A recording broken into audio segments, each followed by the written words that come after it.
my little skeleton friend, he's having a really rough day. We're going to use his brain, and that's okay.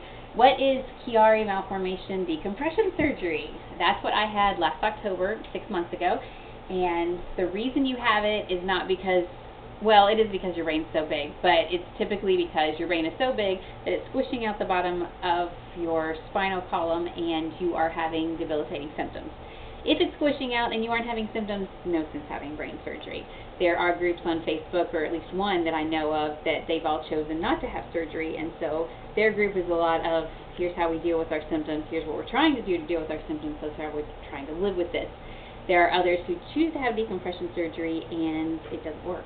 It doesn't do anything, or for some of them it actually makes things worse. So it's not an easy fix, it's not a quick decision that you make. I looked into it, I did a lot of research, did my homework, and we decided this is kind of my one chance because I was heading straight for disability. I've been on narcotics for years, I was steroid dependent for 10 years, I've been diagnosed with Addison's disease, hypoglycemia, scoliosis, I have cysts on my brain, you know, asthma, these other things. My life was a constant, I have health problems, and I don't know how much longer I'm going to be able to function. So for us, it was, we really need some help. So we decided to do it. We found a very, very good neurosurgeon who knows about Ehlers-Danlos syndrome and about Chiari. That's extremely important. You don't want someone who's never done this before messing with your brain and thinking, well, that's not a big deal, we'll just fix it. The kind that, the typical decompression surgery is taking things away. Fusion might be added into it for some people that also have vertebrae problems, or the way they used to do it, one of the things I looked up is you're talking about screwing all these things together and then kind of like pushing your skull up and putting things in it that are metal that just looks horrifying. So I was really glad that that wasn't the case with me. What they do is, because your spine comes down like this and it's compressing your brain so that your brain is having to squeeze out the bottom, they make a cut into the bottom of your skull and kind of this little moon-shaped cut. And my neurosurgeon, he's a serious guy, but he said, you know, we're going to cut like this, and we got to be careful on these parts because this part over here is the part that holds your head up. Like, yes, please be careful in that section. Don't, like, sneeze during surgery. So he cuts this part off, but then he also said something that took him years to figure out, you know, why are people still having so many recurring symptoms, was that the bottom of your cerebellum, it's called the cerebral tonsils, because it's squishing down there too, they have actually kind of like sealed around your spinal cord, and they're still doing the compression even if you release some pressure. And so he actually took that part out. So I honestly have less brains than I used to. But he said that part wasn't important. We'll see. So he takes that out and it relieves the pressure. Now, you'd probably be grossed out if I showed you pictures, but he actually took pictures and showed me inside your brain, in this, there's these different sections, and they look like little egg yolks. They're white. And he said that's because the blood flow is constricted. Now, you know, if you constrict your blood flow enough, you know, your arm's going to fall off, your leg's going to fall off.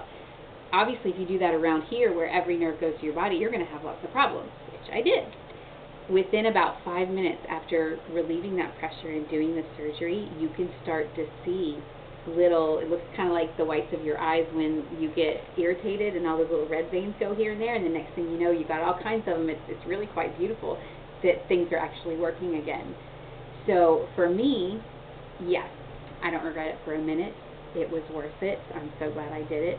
The recovery was very hard, pretty awful actually. It's been 6 months. He said it, you know, give it a whole year for things to adjust. My systems are completely freaking out, for lack of a better term, for quite a long time. You know, smells are heightened, sounds are heightened, tactile things are heightened, because all these messages have been blocked for so long, and now I've got this mega over-sensory output. But I'm completely off narcotics. I am completely off steroids. Turns out I didn't have Addison's disease. I had secondary adrenal problems because of my pituitary gland and because of all the pressure that was on it with the spinal fluid mushing on it so much. So that's actually gone. I do not have hypoglycemia anymore. I don't have Addison's. I am still having trouble with my asthma now that I'm off the steroids. My sensory input with the smells and everything is actually worse, so we're dealing with that. But I'm not in pain all day long, you know, wondering when I can take my next pain pill, next pain pill, next pain pill. It's phenomenal. I'm so thankful. I'm thankful for Dr. Rasner doing the surgery. I'm thankful for all the people on Facebook in my Chiari communities, you know, helping me understand what does this mean, what should you do, what should you not do. It's worth getting on if you have it and getting connected with other people who have it, because it's hard to find out stuff in the medical community. And so that's the surgery. That's your options.